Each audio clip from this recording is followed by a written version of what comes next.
After watching this video, you would know how much I spent for this movie, how far I've traveled and what technology I've watched it in. Also about my expectations for the movie because of the director's previous works, about the post-credit scenes, about the latest villain in the Marvel Cinematic Universe, about what movies it will remind you of, about the actors, about the VFX, about the story, direction and screenplay. In short, everything interesting about Fantastic Four and whether you should skip or watch it. Welcome to my technically deep review.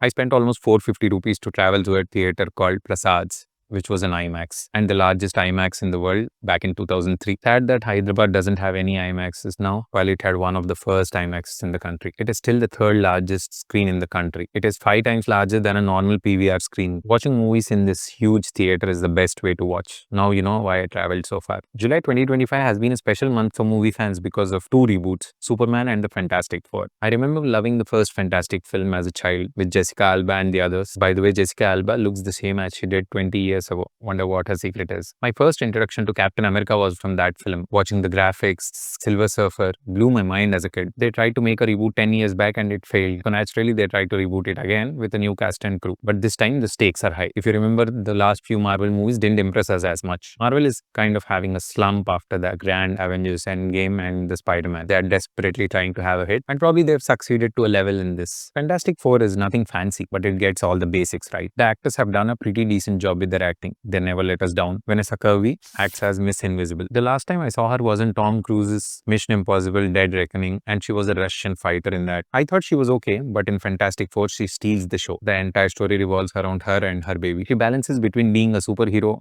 being a wife to a genius scientist, which comes with its own set of problems, and being a mother. Honestly, I thought it was too much to expect from her, and stepping into Jessica Alba's shoes is no small deal, but I must say I was impressed. I think she was best of the four. Even though I was a little disappointed with her in the climax, I would still give her 4 stars. She does. The reason I was disappointed with her acting in the end is because during the climax, she fights a villain like Galactus, but doesn't raise the stakes with her acting. Probably a director's decision, but her acting fell flat in the end. Next, there is Mr. Fantastic, also known as Reed Richards, played by Pedro Pascal. Reed Richards' character in MCU is always being of a great scientist who's busy in inventing something. The characterization in this movie is no different. He seems to be calculative, meticulous, and emotionless even when it comes to the life of his child. The actor carries it very well, but that is a drawback too, because as a character who is not very expressive, he cannot show many emotions. That limited the range of acting Pedro Pascal can do. But this is also true for scientist characters like Oppenheimer, where they have shined, but this is not the case here. He did a decent job. No complaints, 3 stars. I was excited for the character Human Torch and the Thing because it was played by the Captain America in the past. Even in the old movies, I was excited to watch a human burning and fighting the aliens. Throughout the comics and the movies, this character has been a hothead and a comic relief. The banter between him and the Thing has produced some great laughs in the movie. Both characters do not emotionally connect with the audience and they do not try to.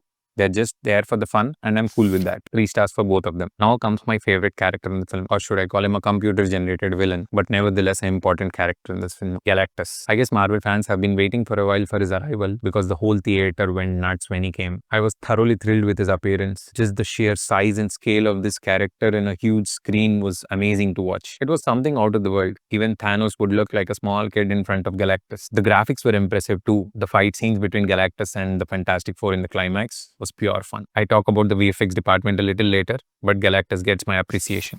4 stars. My expectations for the film were very low. I guess that the audience would call the film slow and boring. Why you ask? Because the director has only directed TV series until now. Looking at his filmography, you would see that he's a TV series director. A good one, but still a TV series director. Screenplay for movies and series are very different, if not worlds apart. When you get a series director to direct a movie, you would get a slow, episodic, and a movie filled with dialogues, because that's how series are. Fantastic Four also feels a little bit episodic, not slow, thanks to its short runtime. The director did a pretty good job in introducing the characters to audience old and new. He beautifully ties the story, the screenplay, the characters, the action episodes and the graphics. There was never a dull moment in the movie, nor an irrelevant scene. He made the movie crisp and to the point. Director Mark Shackman must be commended for bringing a little glory back to the Marvel universe. 4 stars. Another superhero of this film is the VFX department. Because the movie happens in an alternate universe with retro style, I think most of the movie is shot in blue screen. I personally thoroughly enjoyed the VFX scenes. The space scenes, the spaceship scenes, the wormholes, the action episodes, the Galactus. Compared to Superman, the world looked a lot bigger, a lot richer, and with a lot of depth just because of the VFX. The graphics in this movie will remind you of Interstellar, Avengers Endgame. That is how good they are. Just like Superman had a CG dog, Fantastic Four has a robot butler, which is totally computer generated. It was fun to look at, fun to hear. It's gibberish, and the way it helps Fantastic Four in their missions, it will remind you of stars from Interstellar, 4 stars for the VFX department. Next comes the story and screenplay. There are multiple screenwriters and story writers for this movie. They have put together a small, cute film that checks all the boxes for a good movie. The runtime is kept under 2 hours so that the film does not have to deal with fillers, unnecessary action episodes, or unnecessary emotional drama. That's a good choice. Premise is quickly established. 20 minutes into the film, you get the first conflict and the race stakes. The heroes lose a battle and survive. How they defeat Galactus and together save the world is the rest of the movie. There are some really clever moments in the movie. The climax, the wormhole episodes satisfy a thrust for thrilling moments. The choice of retro style in an advanced society is a great choice. It brings a sense of freshness throughout the movie. It feels like you are really in an alternate universe where things have their own style and rhythm. You quickly get immersed into it because of how well the world has been built. It doesn't mean the emotion has taken a back seat. Defeating the evil together as a family has worked out. It doesn't feel repetitive or forced. It feels just the right amount. Although there are a few scenes where the screenwriters haven't put enough time in convincing the audience, like the teleportation,